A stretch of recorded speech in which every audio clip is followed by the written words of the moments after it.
Hello my dear student, কেমন আছো? আশা করি সবাই ভালো আছো এবং সুস্থ আছো এবং তোমাদের পরীক্ষার প্রস্তুতিকে তোমরা এগিয়ে নিয়ে চলেছো।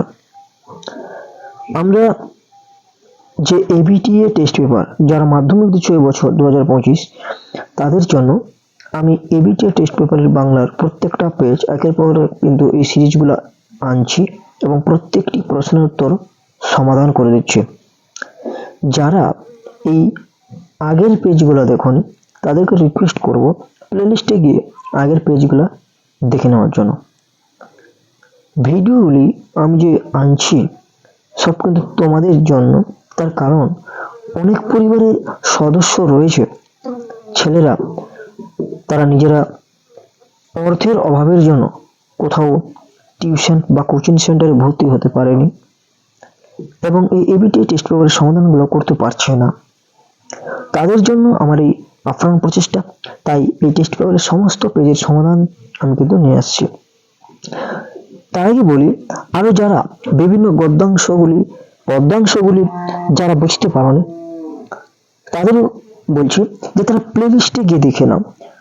তাদের সেই পদ্যাংশগুলি গল্পের ছলে কিন্তু আলোচনা করা হয়েছে। তার কারণ এই পদ্যাংশগুলি যদি তোমরা ঠিকঠাক বুঝে নিতে পারো, পরীক্ষাতে যা সমস্ত প্রশ্ন আসুক না কেন তোমরা কিন্তু অতি সহজেই কিন্তু উত্তর দিয়ে আসতে পারবে। তাই বলবো, রিকোয়েস্ট করছি যে এই টেক্সট বইয়ের আলোচনাগুলিও কিন্তু তোমরা দেখে নাও প্লেলিস্টে গিয়ে। তো চলো বেশি কথা না বলে শুরু করি আজকে আমাদের আলোচনার বিষয়। পরের পেজ নাম্বার 89 অর্থাৎ 89 পৃষ্ঠা। আমরা এমসিকিউ আলোচনা করব না, আমরা শুধু এসিকিউ আর ব্যাকরণ আলোচনা করব এবং প্রশ্নও বলবো না, কারণ সবার কাছে এবিটিএ টেস্ট পেপার রয়েছে।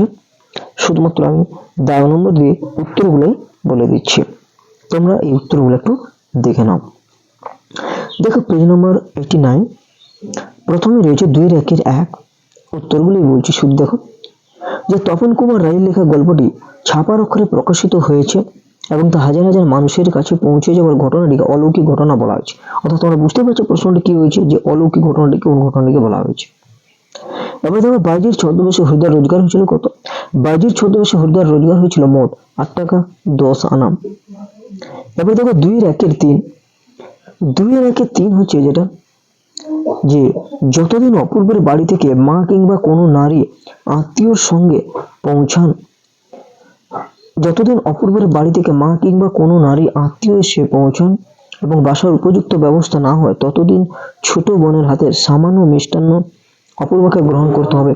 রামদাসের স্ত্রীর এই অনুরোধ অপূর্ব রাজি হয়েছিল। তার কোন অনুরোধে অপূর্ব রাজি হয়েছিল? এরপরে দেখো পরের প্রশ্ন 2-3-4, যে নদীর চাঁদের কৈফিয়তটি কি ছিল? নদীর চাঁদের কৈফিয়তটি ছিল যে নদীর ধারে তার জন্ম হয়েছে, নদীর ধারেই সে মানুষ হয়েছে, তাই চিরদিন নদীকে সে ভালোবেসেছে। 2-5, যে অমৃতের অনিচ্ছা সত্ত্বেও, অর্থাৎ প্রশ্নটা হচ্ছে ইসাপের মেজাজ চড়ে গিয়েছিল।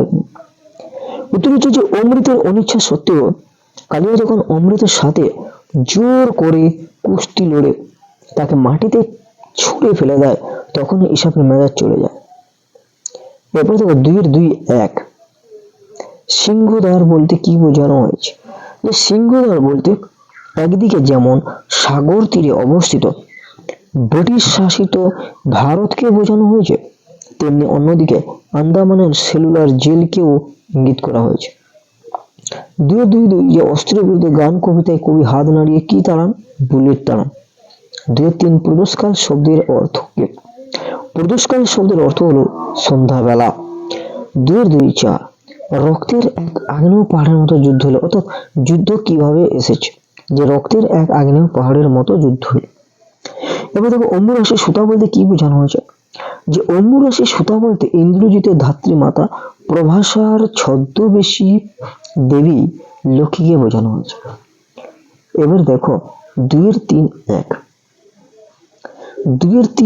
হচ্ছে যে অনেক ধরে ধরে টাইপরাইটারে লিখে গেছেন মাত্র একজন, তিনি কে? অন্নদা শঙ্কর রায়।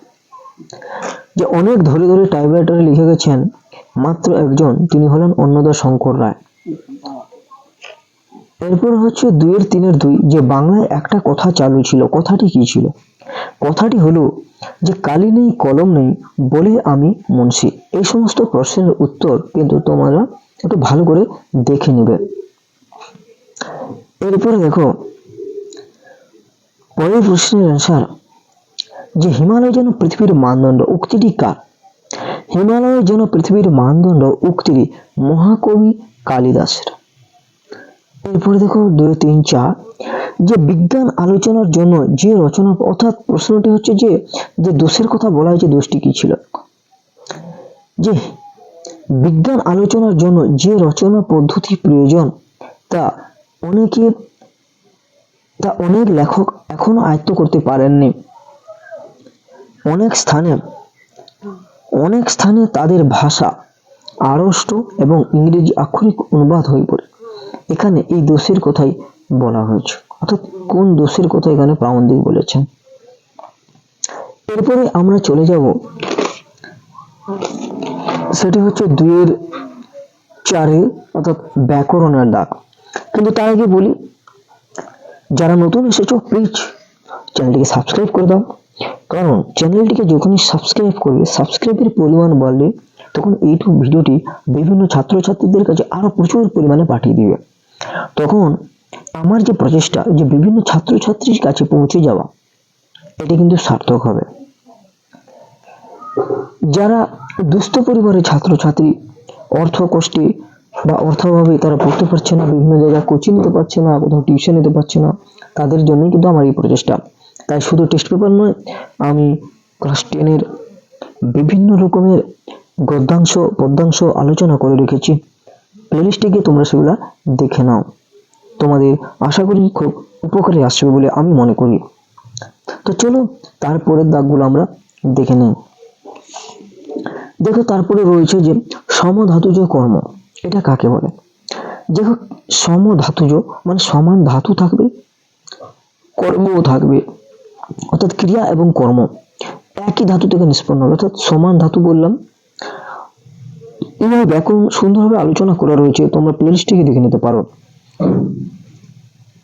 দেখো ক্রিয়া এবং কর্ম একই ধাতু থেকে নিষ্পন্ন হলে তাকে সমধাতুজ কর্ম বলে। এরপরে দেখো সম্বন্ধপদ কারক নয়, কারণ এর আগেও বলছি, আবার বলছি যে বাক্যে ক্রিয়াপদের সঙ্গে সম্বন্ধপদের কোনো সম্পর্ক থাকে না, তাই সম্বন্ধপদ কারক নয়। এরপরে বহুব্রীহি শব্দের অর্থ কি? যে বহুব্রীহি শব্দের অর্থ হলো বহু অর্থাৎ অনেক, ব্রীহি অর্থাৎ ধান, অর্থাৎ আক্ষরিক অর্থে বহু বা অনেক ধান আছে যার, অর্থাৎ জমিদার বা ভূস্বামীকে কিন্তু আক্ষরিক অর্থে বোঝানো হয়েছে। এবার সন্ধি সমাসের পার্থক্য দেখো, সন্ধি কাকে বলে? যে দুটি ধ্বনির মিলনেই কিন্তু সন্ধি হয়, কিন্তু সমাস হলে দুটি বা তার বেশি পদের মিলনে হয়, অর্থাৎ অন্যদিকে 2 বা তার বেশি পদের মিলনে সমাস হয়। এবার দেখো বাক্য নির্মাণের শর্ত কি? যে বাক্য নির্মাণের শর্ত হচ্ছে 3টি। কয়টি? 3টি। কি কি? না যোগ্যতা, আকাঙ্ক্ষা এবং আসক্তি। অনেকে এটা ভুল করে আসক্তি লিখে ফেলে, দ্বন্দ্ব কয়তে হসিকা লিখে ফেলে। এই জন্য বলছি তোমরা একটু সাবধানে দেখে যাবে, আসক্তি নয়, কথাটি হচ্ছে আসক্তি। এরপরে দেখো অমৃতের জবাব আমাকে বদলে দিয়েছে, এটি জটিল বাক্যে পরিণত করতে হবে। জটিল বাক্যে পরিণত করলে কি হবে? যে অমৃতের যে জবাব তা আমাকে বদলে দিয়েছে। এবার 2 এর 4, 7, যে সে কোনো উত্তর দিল না, অস্তত্ব বাক্যে কি হবে? সে নিরুত্তর রইল বা সে চুপচাপ রইল। সে চুপচাপ রইল বা সে নিরুত্তর রইল, তাই সে কোনো উত্তর দিল না। এরপরে দেখো কর্মকর্তৃবাচের একটা উদাহরণ, শাঁখবাজি। প্রশ্ন এটাও থাকতে পারে, নতুবা এটা বলতে পারে যে শাঁখবাজি এটা কোন বাচ্যের উদাহরণ? এটা কর্মকর্তৃবাচ্য। আমরা জানি কর্মকর্তৃবাচ্য কাকে বলে। শাঁখবাজি, ঘণ্টাবাজি এগুলি হচ্ছে সব কর্মকর্তৃবাচ্যের উদাহরণ। এরপরে দেখো তথাকন্যা থাকে সর্বক্ষণ, ভাববাচী পরিণত করতে হবে যে সেখানে কন্যার সর্বক্ষণ থাকা হয়। এরপরে দেখো তৃতীয় বিভক্তি কাকে বলে? চলে এসেছে। যে বিভক্তি সমস্ত কারকে ব্যবহৃত হয় তাকে তৃতীয় বিভক্তি বলে, যেমন ইয়ে। এই বিভক্তি এমন একটা বিভক্তি, এটি কিন্তু সমস্ত কারকেই ব্যবহৃত হয়। তাহলে আজকে আমরা আলোচনা করলাম পেজ নম্বর 89। এর আগে আমরা কয়েকটি পেজ আলোচনা করেছি, যারা সেই পেজগুলো দেখুন তারা প্লেলিস্টে গিয়ে এই সমাধানগুলো দেখে নাও। এইভাবে প্রতিনিয়ত এইভাবে এবিটি টেস্ট পেপারের প্রত্যেকটি পেজের বাংলার বিশেষত সমাধান নিয়ে আসবো। এইভাবে সিরিজ কিন্তু চলতে থাকবে। এছাড়া প্লেলিস্টে বিভিন্ন রকমের গদ্যাংশ পদ্যাংশ রয়েছে, সেগুলোও তোমরা দেখে নিতে পারো। এবং আমি আরো কিছু গুরুত্বপূর্ণ প্রশ্ন উত্তর যেগুলো পরীক্ষাতে আসতে পারে সাজেশন, সেগুলো দেওয়া রয়েছে, তো তোমরা ওই সাজেশনগুলো কিন্তু দেখে নিতে পারো। তো আজকে ভিডিওটি এখানে শেষ করলাম, দেখা হবে অন্য কোনো ভিডিওতে। ততক্ষণে সবাই ভালো থাকো এবং সুস্থ থাকো, এবং পরবর্তী পেজ সমাধান দেখার জন্য চ্যানেলটিকে অতি অবশ্যই সাবস্ক্রাইব করো, এবং ভালো লাগলে অবশ্যই লাইক এবং কমেন্ট ও শেয়ার করতে ভুলো না কিন্তু।